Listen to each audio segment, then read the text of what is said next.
All right, welcome to UGC Manager Pro. Very excited to show you how this system works. It is very, very user-friendly. So we're just going to run over some of the basics and the setup to make sure it's working and functions properly for you. If you have any questions, reach out to us at support@ugcmanagerpro.com. Again, support@ugcmanagerpro.com. So, of course, you're going to register, put in your email, password, choose the plan, click register, and then it'll take you back to the login page.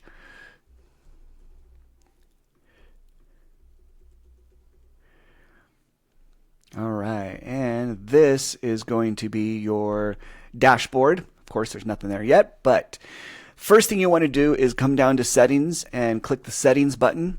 And this is just where you're going to enter your information. So if you have a company, this is where you would put your company name. If it's just your name, you can add your name. Oh, excuse me. This is where you put your name, my name, company name. You can choose a file here to replace this logo, and that'll show up on invoices. You can put in your address. Again, if you have a company address or an LLC that you'd like to use, you can use this. If not, you can just use a personal address. And this is also very important. So this is going to be your payments, and this is going to show up on your invoices. So digital payment methods, payment, PayPal, Venmo, Zelle, whatever you might be, you can just enter that right here. Enter the info here. Your U.S. bank details, obviously for ACH payments or wires, bank info here. And if you have an account in Europe or EU with the IBAN, you can put that here. Again, bank could be just the number. Usually you need to put the routing, the bank number, the account number, as well as the bank address and name. So once you get that done, you just update profile. Oh shoot, I have to put all this in. All right, 1, 2, 3, 4, Yellow Street, SLC, Utah, 84110, and 1, 2, 3, 4, 5, 6, 7, 8, 9. I think that's right.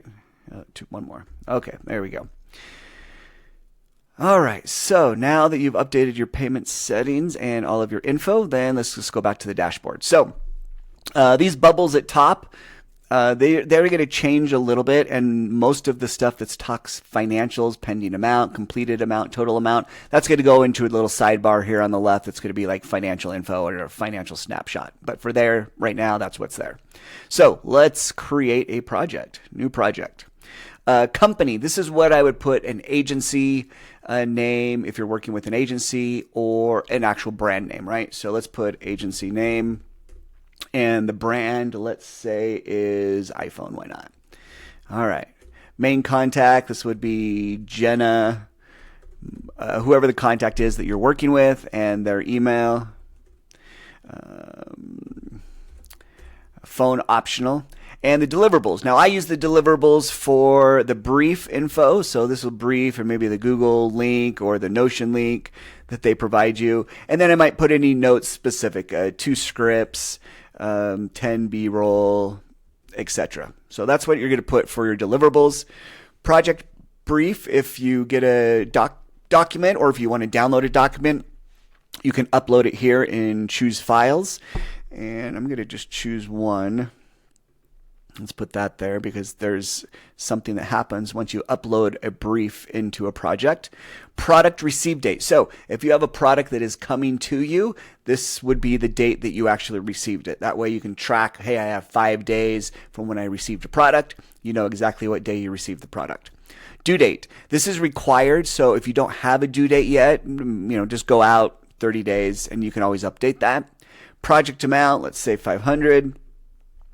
And the project status. So pitched, and we use pitched as this is a brand or a company that you've talked to, but you haven't closed a deal yet. But you still have their contact information, so you can follow up, or the project might come to fruition and you're ready to go. Pending is a project that maybe doesn't have the brief yet. You've already signed the deal, and it's just kind of pending something, the brief, or they're just waiting to get started. Product and route. Obviously, you have a brief that's been signed, a project that's been signed, and now you're just waiting for the product. In progress is well, the project's in progress. You're either working on it or it's in your queue to start working on it right away. Content submitted. Some people use this, some people don't, but this is once you send the content to the client, you can put content submitted. Reshoots requested, that's pretty obvious. Reshoots submitted, same thing. Payment pending. So project's been completed. You've submitted the assets and the client has approved. So I would change it to payment pending. And then of course completed. For me, completed is you have completed the project, you've received payment, and you can close this project out. The payment received button. Obviously, I do that at the same time that I change to completed. So I got the payment via PayPal, I changed to completed, and I also click the payment received toggle. All right. Date completed. This is when I have delivered the assets. So let's say I delivered the assets today. Then I would just click on the 25th to the client, delivered the assets to the client. Date was completed was on the 25th. This is something when I create the project. Also, if I look at the brief, I go, it's going to take me about 2 hours long. Of course, you can do this in 30-minute increments. And notes, just notes, anything particular. I found this project on Backstage. I found this on Twitter or X, wherever it might be. Any specific notes you want to add. And then just create project. And this is your project view. So you can see you've got the company, the name, the contact, deliverables, how much, and the payment status. That's that little toggle. The status over here, pending, is what would be like pending or reshoots, etc. And of course, your due date. And you can click anytime, edit the project. You're just going to pull up that project page and you can edit anything that's in there. Okay, so you notice that we had uploaded a file. So when you upload a file into the project, it will automatically upload into your files tab over here on the left. So any file that you upload into a project is also going to come over here into files. You can just upload regular files. I use this mainly for let's say agreements that I have with a client. I would upload the file, the agreement file. That way I always have it here handy. Contacts, same thing. If you enter a contact into a project, it'll automatically come over into the contacts. So if you want to edit, if you get more information on the contact, you can come over here. You can choose their company, the agency name in this case, automatically pulls down. And then you can put in the address of that person or that company if you have it. All right, so we're just going to leave that as is. Of course, you can delete it if you need to. View is just the same thing. It kind of pulls up all of the info about that contact with the project.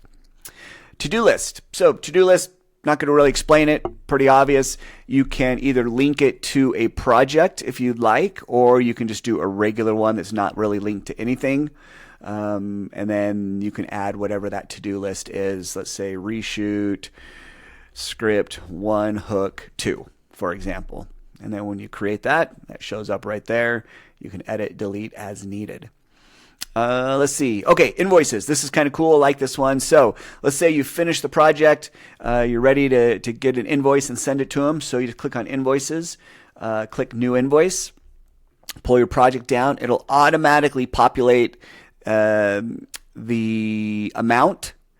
You just choose a due date, let's say 31st, and item description is going to pull in from the content that's on the project. Obviously, probably not going to send the brief link, so maybe you just put iPhone UGC content, and then you would put your name, UGC Manager Pro. Again, you can do this however you like. That's kind of how I run it. Notes optional.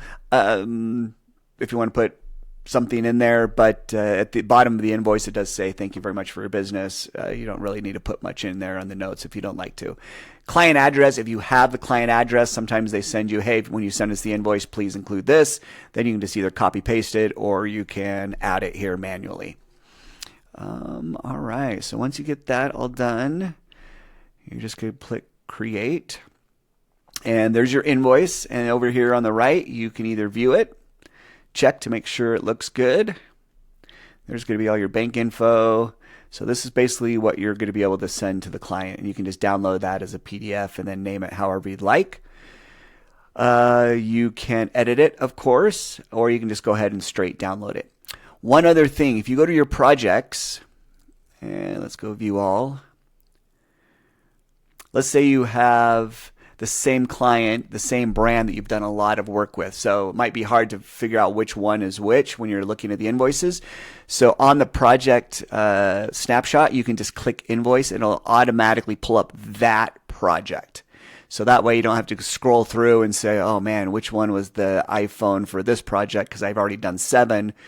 You can just click on it immediately, pull it up, enter your item description, UGC, and then create the invoice. All right. So those are the main tabs. The one really exciting thing that we've added is the UMP Studio. Now, for UMP Studio, you will need to have a ChatGPT account. Of course, you can get a free one, so that's great. But when you click on that, this GPT is specific for UGC Creators Script creation. So it's been built, all of the back end is already done. So all you need to do is type in your prompt. Create a 30-second script for this brand. And you can put in, let's see, Magic Mind, let's say, .com. And Magic Mind, whoops, there we go. And what it's going to do is automatically create a UGC script based on proven framework from TikTok, Reels, Style, and you can see here it breaks it down really well. So you've got the script, the face-to-face, the on-screen text, B-roll that goes with it, and then it's going to ask you, show you a creator's checklist, show product in first 10 seconds, keep cuts quick. Use captions with keywords. Now, the other thing that's great about this is you can do variations, but you can also, it has all the compliance uploaded. So please check compliance and words for TikTok and Instagram. And then it's going to run a compliance check and a safe word check. So, for example, as you can see, no medical health claims. I avoided cures, heals, or treats instead of using safe phrase like help me stay calm and focus. So it's going to read your script and suggest changes if something's out of compliance or if it is flagged as, hey, maybe you shouldn't say this, maybe try saying this as well. Here's a great example. Could be flagged as a functional guarantee. Safer alternative, I feel way more calm and focused. Platform-specific notes. It'll talk about TikTok, Instagram in this case, since those are the ones I wrote. So then you can revise it. Yes, please revise.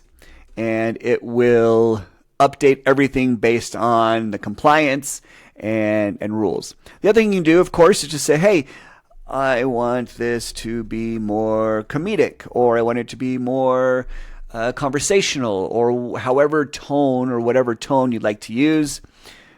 Put that in there and it will go ahead and write a different version. You can also ask for one comedic, one dramatic, one conversational, and it'll give you 3 different options.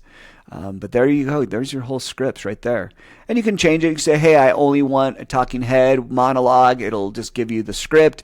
You can remove the B-roll. You can do whatever. But this is great. You can just create your scripts right in the system. You don't have to jump around into other systems. And it's already been trained and prompted on how to create really great scripts and to make sure that they're safe and they're in compliance with all the major platforms.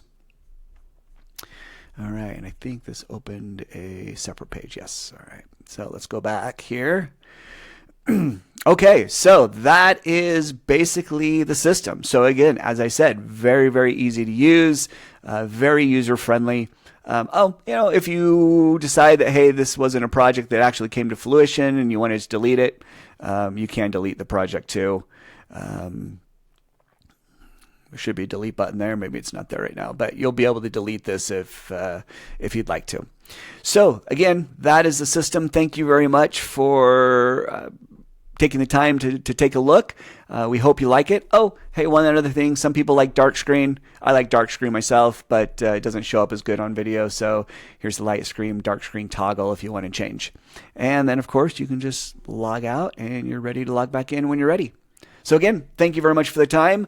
We hope you like the system. Please support at UGC Manager Pro if you're using the system and you find a bug or suggestions. We love suggestions. Please, hey, it'd be great if you could add this or this. The other thing, we have a lot on the roadmap. Excuse me. We're going to be integrating with G Suite, so you'll be able to access your Drive, your mail, your calendar, all from the system. That way you can just click directly on a contact and send them an email. You'll be able to access your files on Google Drive, upload content, etc. And we have a whole bunch of things. And again, right now, until the end of September, we're doing this huge sale. It's a lifetime access.